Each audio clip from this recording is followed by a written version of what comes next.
안녕하십니까. 매일 아침 조간신문의 주요 기사를 딱딱 풀어서 해석해드리는 조간 딱풀 5월 31일 화요일 인사드립니다.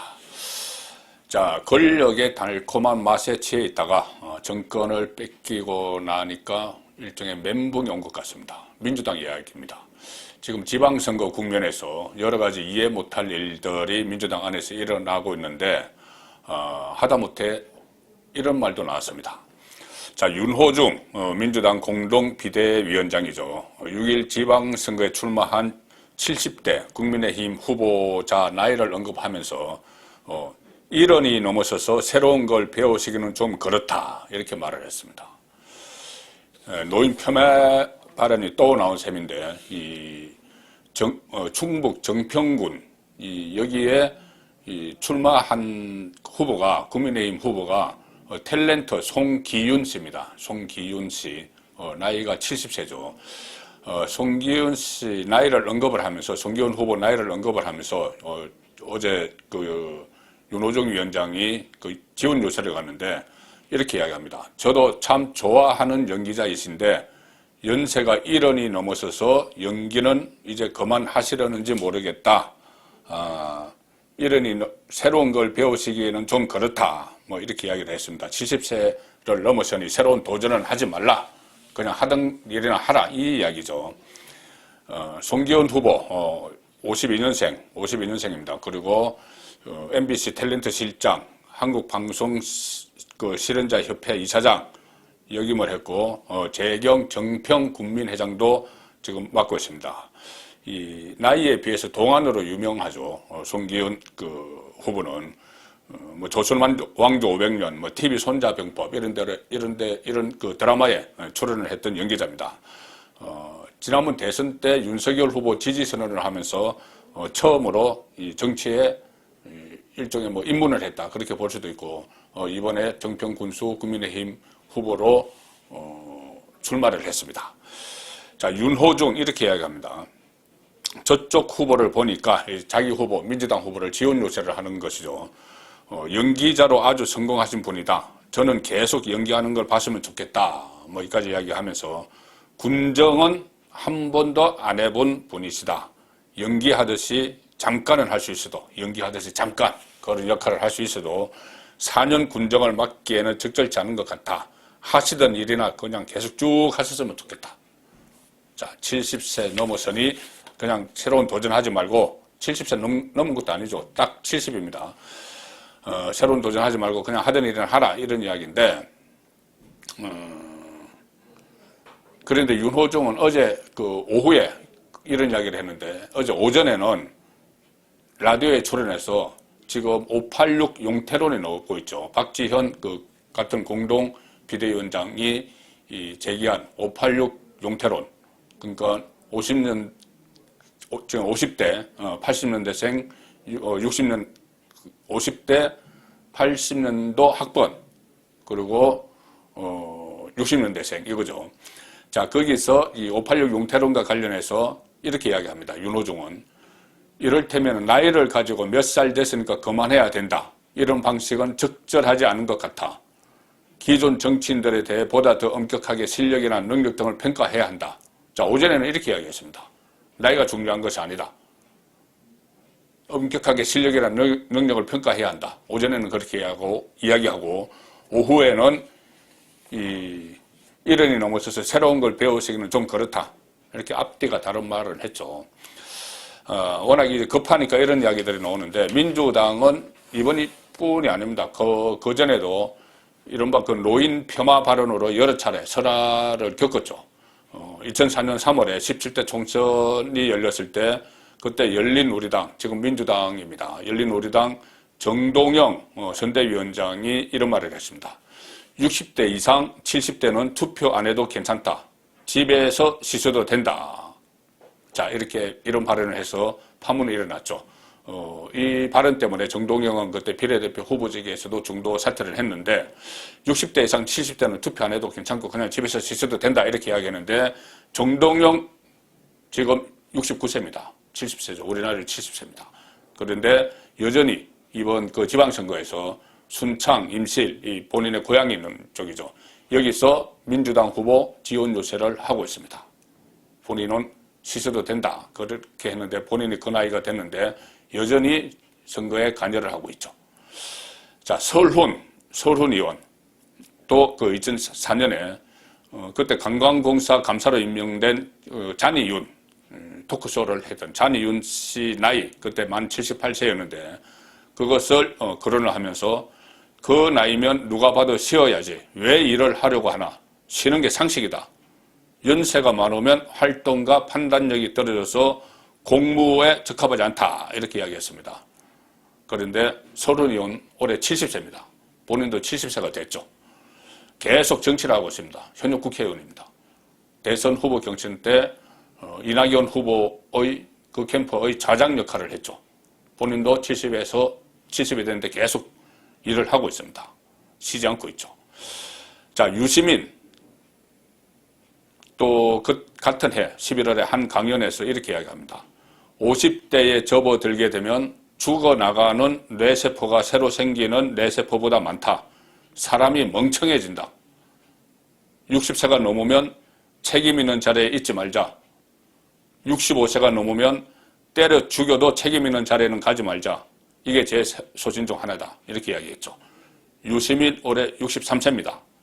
그런데 작년 62세까지 노무현 재단 이사장을 했죠.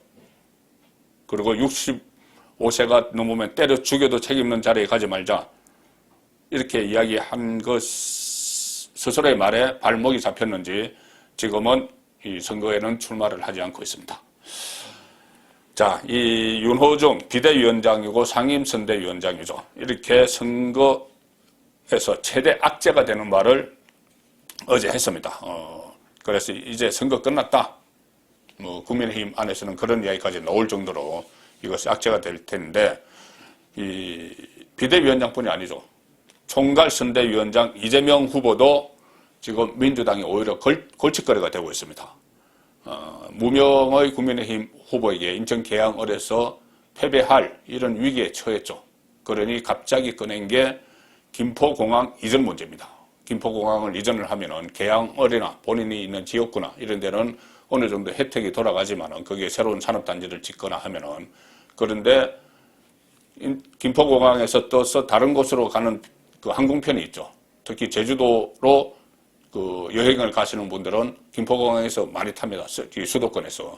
그러면은 제주도 여행객이 급감이 될 것이다. 심지어 부산도 마찬가지고. 그러니 다른 지역에는 민주당 후보에게 불리한 공약을 총괄선대위원장이라는 사람이 자기가 선거에 떨어질 것 같으니 한 표라도 더 얻기 위해서 그런 공약을 제기를 한 겁니다. 자기만 살겠다고. 자, 이런 이야기가 절로 나오죠. 자, 국민일보 일면 톱입니다. 김포공항 이전 논란, 선거 막판의 대형 변수로 떠올랐다. 김포공항이 없어지면은 이 피해를 볼 그 지방, 다른 지역에서는 지금 이재명에 대해서 민주당 후보들까지, 가령 제주도의 민주당 후보들도 이재명을 비판을 하는, 총괄선대위원장을 비판을 하는, 자, 그런 상황이 되고 있습니다. 지금 민주당이 지금 이번 선거 국면에서 악재가 쌓이는 그런 모습이 계속되고 있는 거죠. 국민의힘은 특히 이 김포공항을 이전하면은 제주도 관광 그 산업이 위축된다는 점, 그리고 민주당 내부에서도 이 공약에 대한 반대 목소리가 크다는 점을 집중 공략을 하면서 지금 총공세에 나서는, 자, 그런 상황입니다. 서울신문도 이것을 중요하게 다뤘는데, 전국 이슈로 번진 이재명발 김포공항 이전, 선거 막판의 블랙홀 됐다. 지금 선거에서 뒤지고 있는 민주당 입장에서는 선거 막판에 여러 가지 새로운 이슈를 제기를 하면서 마지막 발버둥을 쳐야 되는데, 이재명이 자기 살려고 제기한 이 김포공항 이전 문제가 블랙홀이 되어버렸습니다. 모든 이슈를 빨아들이는 그런 쟁점이 되어버린 것이죠.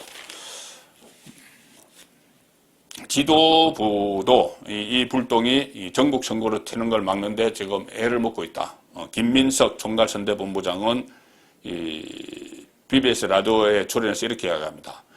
해당 공약은 대선 당시에 논의가 됐으나 적절치 않다고 정리됐던 사안이다.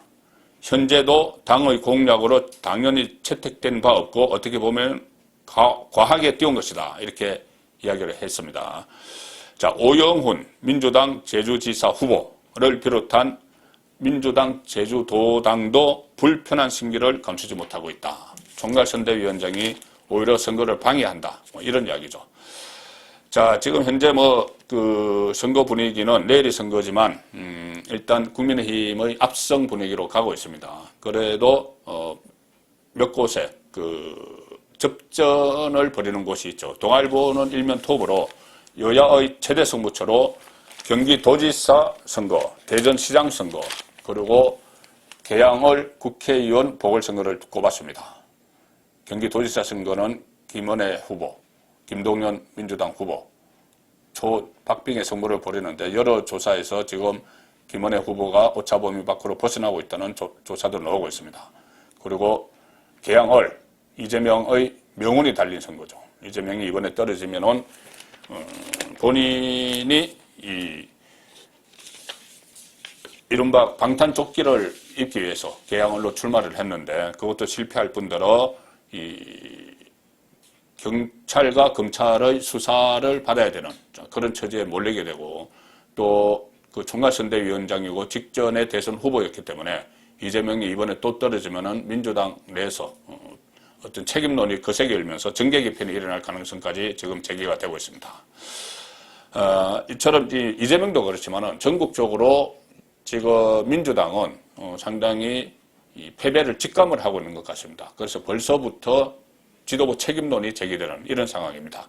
그리고 전의를 이미 상실했다. 그렇게 볼 수도 있는데 중앙일보 사면기사를 보시면은 민주당 안에서조차 광역단체장 기준으로 4곳도 승리를 장담 못한다. 그런데 여당이 싹쓸이 하는 건 좀 막아달라. 이렇게 업소 작전을 펼치고 있죠. 4곳은 호남 3곳, 강주, 전남, 전북, 그리고 하나 제주도지사 선거, 그리고 또 제주도에서도 국회의원 보궐선거가 있죠. 자, 이 제주도에서는 호남과 같이 이긴다. 이렇게 예상을 하고 있었는데 지금 조금 전에 말씀드린 김포공항 이전 이 이슈가 제주를 덮쳤습니다. 제주도 모릅니다. 그래서 호남에서만 겨우 살아남는 그런 상황이 될 수도 있다. 당 지도부의 총력 지원에도 민주당 내부에서는 선거에 대한 비관적인 전망이 종일 흘러나왔다. 어제 김민석 말씀드린 대로 여러 가지 내외적 환경의 변화로 호남, 제주 등 4곳 외에는 한 곳도 장담하기 어려운 현실이다. 4곳조차 여차하면 흔들릴 수 있는 절체절명의 상황이다. 이렇게 이야기합니다. 자, 그런데 이것이 업소 작전일 수도 있습니다.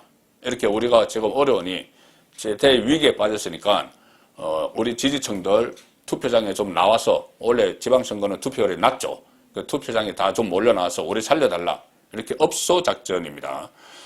비관론이 커지면서 당내에서는 그 지방선거 결과에 따른 비대위 사퇴 가능성도 언급되기 시작했다. 이것은 현실이죠. 자, 우상호 어제 라디오 인터뷰에서 이렇게 이야기합니다. 민주당 의원이죠. 전국 17개 시도 광역단체장 중에서 승리 지역이 7곳 이하면 비대위 총사퇴해야 된다. 아마 대행체제로 가야 할 것이다. 지금도 비대위죠. 민주당은 지금도 비대위입니다. 그런데 윤호중, 박지현 비대위원장인데 대선에서 져서 비대위가 구성이 됐는데 이번에 지방선거에 지면은 또 비대위를 만들든지 아니면은 비대위원장 대행 뭐 이런 직함이 또 나올 것 같습니다. 상당히 어떻게 보면 민주당으로서는 몰락하는 그런 순간에 지금 와 있는 것 같은데 지지층 결집위해서 업소 전략을 막 쓰고 있다. 뭐 이런 기사들도 있습니다. 이런 기사들도 있고 또 벌써 지도부 책임론이 나온다. 조선일보 기사입니다. 강력 7석 실패 때는 총사퇴해야 된다. 일부 친문 진영에서 친문재인 진영에서는 이재명 정계 은퇴해야 된다. 벌써 이런 말이 나옵니다. 질 것을 직감을 하고 있는 거죠. 자, 이재명 책임론. 친문계 한 인사는 이렇게 이야기합니다. 본인의 당락과 관련 없이 지방선거 패배에 책임을 져야 한다. 그래서 일각에서는 호남, 제주를 제외한 전 지역에서 패하면 이재명 전 지사가 정계를 은퇴해야 한다는 말도 나왔다. 선거가 끝나기도 전에 지도부 책임론이 나오는 것은 또 8월 전당대회 당권 다툼의 전초전이다. 이런 뭐 해석도 물론 있습니다. 이 상황에서 지방선거 여당 우위가 지금 확실해지고 있죠. 이런 것은 여러 가지 뭐 영향이 있겠지만은 일단 윤석열 정부 출범 초기에 열리는 선거고 또 윤석열 대통령이 여러 가지 광폭 행보를 보이면서 이것이 중도층 유권자들의 이 마음을 얻기 시작했기 때문이다. 그렇게 분석을 할 수가 있죠. 정치 초보 이렇게 이야기하지만 윤석열 대통령에 대해서 최근에 국정 운영을 보면은 좀 시원시원하다 그런 느낌을 갖게 합니다. 자, 동아일보 오면 기사 보시면은 윤석열 어제 그 도어 스태핑 아침마다 기자들과 만나서 그 일문일답을 간략하게 하죠. 거기서 물가 지금 그가 62조 추경안이 어제 국무회의까지 의결이 돼서 어제부터 집행이 되기 시작했습니다. 그러면은 돈이 그만큼 풀리니까 이 물가가 오르는 것 아니냐 그런 지적을 기자가 했죠. 여기에 대해서 어제 했던 이야기. 그렇다고 추경을 안 합니까? 지금 자영업자가 숨이 넘어가고 있는데. 자, 이렇게 직진하는 그런 스타일의 국정 운영을 지금 보여주고 있습니다. 그 초반에는 상당히 호평을 받고 있는데, 자, 이것이 계속 돼야 되겠죠. 어제 용산 대통령실 청사 출근길에 기자들과 만나서 추경 집행이 물가를 자극할 수 있다. 이런 질문이 나오니, 그럼 추경을 안 합니까? 영세 자영업자가 숨 넘어가는데 그것을 먼저 생각해야 한다. 자, 이렇게 이야기를 했습니다. 지금 지방선거가 끝나면 또 윤석열 그 대통령이 여러 가지 일을 해야 되고 또 특히 아직은 여전히 국회가 극심한 요소 야대이기 때문에 이 체제를 정비를 좀 해야 됩니다. 전국에 대해서 지금 조금 전에 말씀드린 대로 이 민주당이 이번 선거에서 참패를 하면은 정계 개편이 일어날 수도 있는데 자, 거기에 대비해서 어떤 식으로 정계 개편이 일어날지 뭐 예측은 하기 어렵지만은 거기에 대비해서 여당도 체질을 좀 개선을 해야 되겠죠.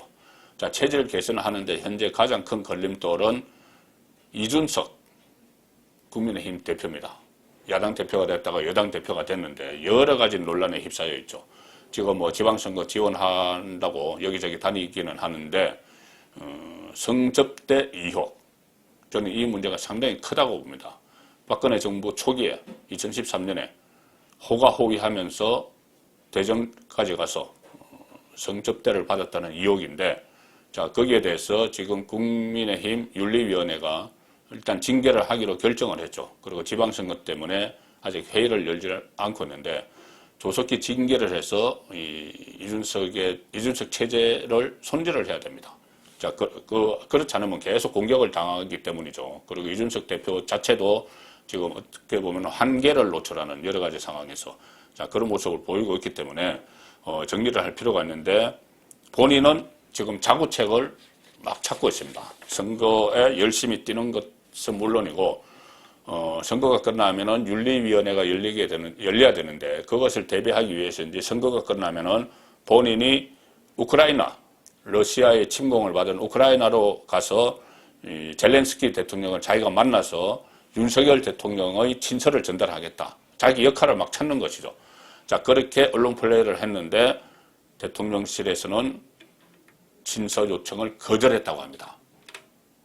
이 손절에 나서는 첫 단계로도 보이는데 이 국민의힘이 이준석 대표를 포함한 특별 대표단을 꾸려서 지방선거 직후에 징계를 받아야 되는데 우크라이나를 방문한다고 밝혔죠. 이준석은 우크라이나에 초청으로 가는 것이다. 지원 보따리도 준비하고 있다. 이렇게 했는데 아무리 여당이라도 이런 건 정부에서 해야죠. 정부에서 해야 되는데 당 대표가 가서 무슨 지원을 뭐 보따리를 준비하고 있다. 그런데 그것은 이 대표가 당 윤리위에 해부된 문제도 논란이 같이 되고 있다는 이야기입니다. 자, 특별 대표단 본인이 그렇게 이름을 붙였습니다. 이준석이.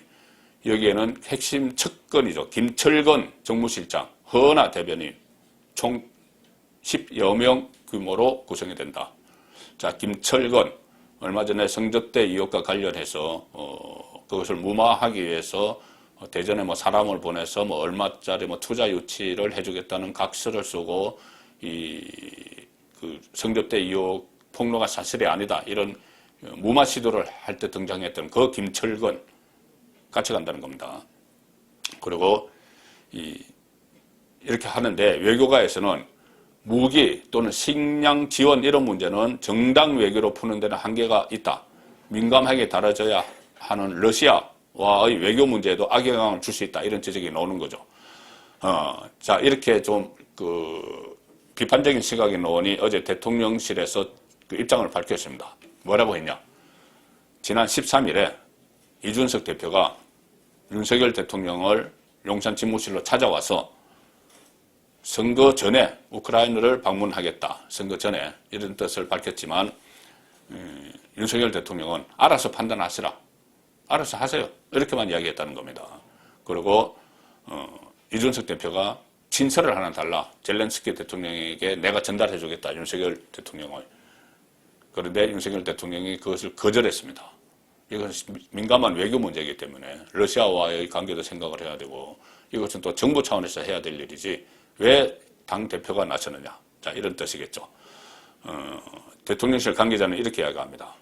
국가 간의 외교로 신중하게 접근할 일에 당대표가 나서는 건 적절치 않다는 게 대통령의 뜻이다. 그리고 지방선거 직후로 조율 중인데 지금 대표당 방문이 지방선거 전에 가겠다고 했다가 안 되니까 선거 끝나고 가겠다고 하는데 이준석 대표의 성추문 관련 윤리위원회 징계가 이 시기에 예정되어 있다. 가려는 목적이 뻔하다는 이야기죠. 자, 지금 이 6일 지방선거 바로 내일인데 내일 선거가 끝나면은 이 정치권 안에서 정계 개편이 일어날 가능성이 있고 당장 국민의힘 안에서 이준석 징계가 최대 관심사안으로 떠오를 것 같습니다. 조간 딱풀이었습니다.